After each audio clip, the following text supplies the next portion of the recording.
Hello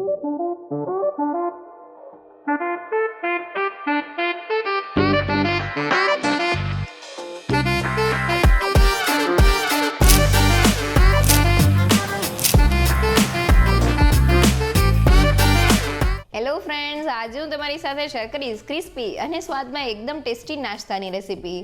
તો આ નાસ્તાને આપણે વધેલી રોટલી અને ઘરના સિમ્પલ મસાલા સાથે ફક્ત 12 થી 15 મિનિટમાં તૈયાર કરશું, જે ખાવામાં કુરકુરો હોવાની સાથે સ્વાદમાં એટલો જબરજસ્ત છે કે ઘરના બધાને ભાવશે. તો ખાટી મીઠી ચટણી સાથે એકવાર વધેલી રોટલીનો આ નાસ્તો ચોક્કસથી ટ્રાય કરવા જેવો છે. તો ચાલો રેસીપી શરૂ કરીએ. સૌથી પહેલાં નાસ્તા માટે બેટર બનાવવા મેં અહીંયા 1 વાટકી જેટલો ચણાનો લોટ લીધેલો છે. તો લોટના આ માપથી આપણે 4 રોટલી ઉપર બેટરને લગાવી શકશું. હવે તેમાં થોડું થોડું પાણી એડ કરીને આપણે રોટલી ઉપર પાથરી શકાય તેવું જાડું બેટર બનાવી લઈએ. તો મેં પાણી એડ કરીને કોઈ પણ જાતના ગાંઠા વગરનું આ રીતનું મીડિયમ થીક બેટર બનાવી લીધેલું છે. આ રીતનું બેટર તૈયાર કરવામાં મારે અડધા કપ જેટલા પાણીની જરૂર પડેલી છે. અને હવે મસાલા એડ કરતા પહેલા બેટરને હાથની મદદથી એક જ ડાયરેક્શનમાં ફેરવતા જઈને સારી રીતે ફેટી લઈએ. તો લગભગ 1 થી 2 મિનિટ થઈ ગઈ છે અને તમે જોઈ શકો છો કે બેટર એકદમ સારી રીતે ફેટાઈને ફૂલી ગયું છે. લોટનો કલર પહેલા કરતાં બદલાઈ ગયો છે અને તે આ રીતનો લાઇટ અને ફ્લફી તૈયાર થઈ ગયો છે. અને હવે બેટરમાં એડ કરવા માટે એક પેસ્ટ બનાવવા મિક્સર જારમાં 3 નંગ જેટલા તીખા લીલા મરચાં, 1 ઇંચ જેટલો આદુનો ટુકડો, 5 થી 6 લસણની કળી, અડધી ચમચી જેટલું જીરું અને 1 પિંચ જેટલું મીઠું એડ કરી દઈએ. હવે કોઈ પણ જાતના પાણીને એડ કર્યા વગર બધી જ વસ્તુને અધકચરી ક્રશ કરી લઈએ.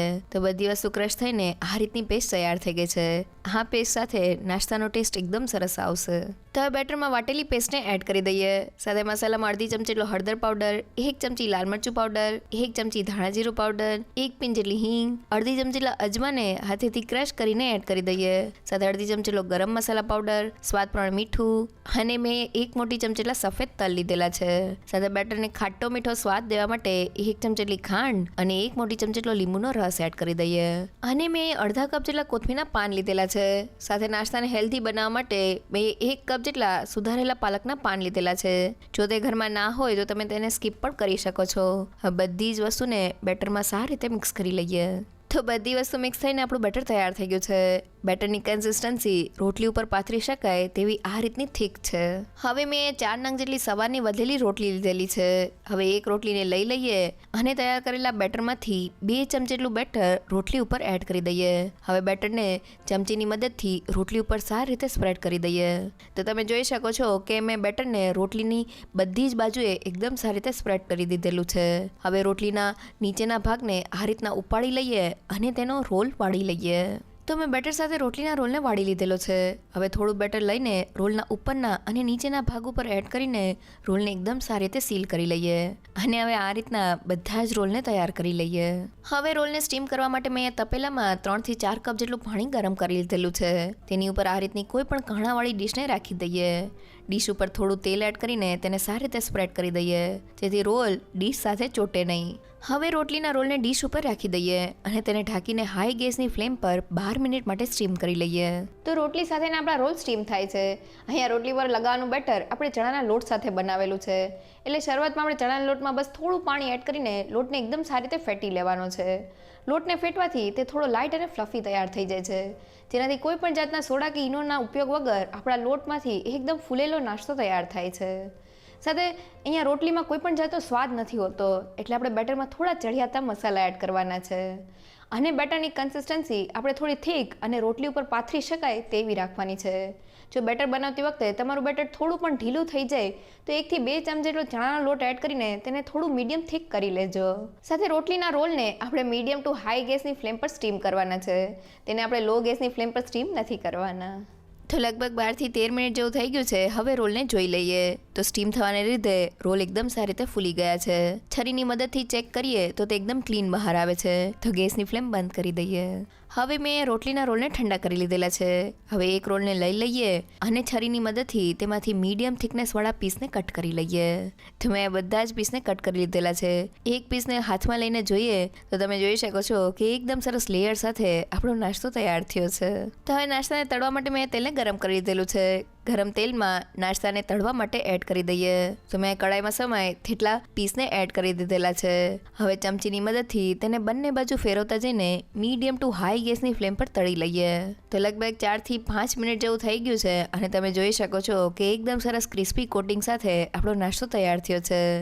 તો હવે તેને ઝારામાં લઈ લઈએ જેથી વધારાનું બધું જ તેલ નીકળી જાય. તો આપણો એકદમ ક્રિસ્પી અને કુરકુરો નાસ્તો તૈયાર થઈ ગયો છે. અહીંયા રોલને સ્ટીમ કર્યા પછી આપણે તેને થોડી વાર માટે ઠંડા કરી લેવાના છે અને પછી ઠંડા થયેલા રોલને આપણે મીડિયમ થિકનેસમાં કટ કરવાના છે. આપણે તેને વધુ પડતા પતલા કટ નથી કરવાના.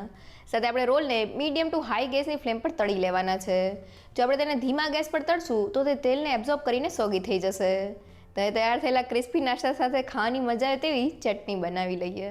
હવે ચટણી માટે મેં 4 મોટી ચમચી જેટલો આંબલીનો પલ્પ લીધેલો છે. તો મેં નાની સાઇઝના આંબલીના ટુકડાને પાણીમાં પલાળીને તેનો આ રીતનો પલ્પ તૈયાર કરી લીધેલો છે. હવે તેમાં 3 મોટી ચમચી જેટલી ઝીણી સુધારેલી ડુંગળી, થોડા કોથમીરના પાન અને 1 નંગ જેટલા લીલા મરચાંના ટુકડા એડ કરી દઈએ. સાથે મસાલામાં અડધી ચમચી જેટલો સંચળ પાવડર અને આંબલીની ખટાશને બેલેન્સ કરવા માટે 2 મોટી ચમચી જેટલી ખાંડ એડ કરી દઈએ. હવે થોડું પાણી એડ કરીને બધી જ વસ્તુને મિક્સ કરી લઈએ.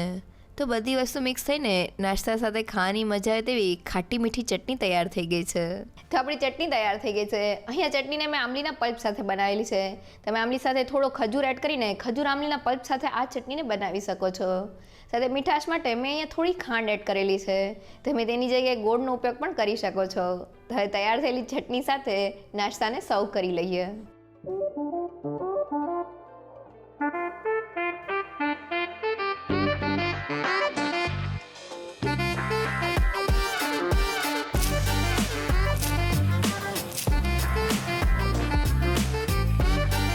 તો વધેલી રોટલી સાથે આપણો એકદમ જબરદસ્ત નાસ્તો તૈયાર થઈ ગયો છે.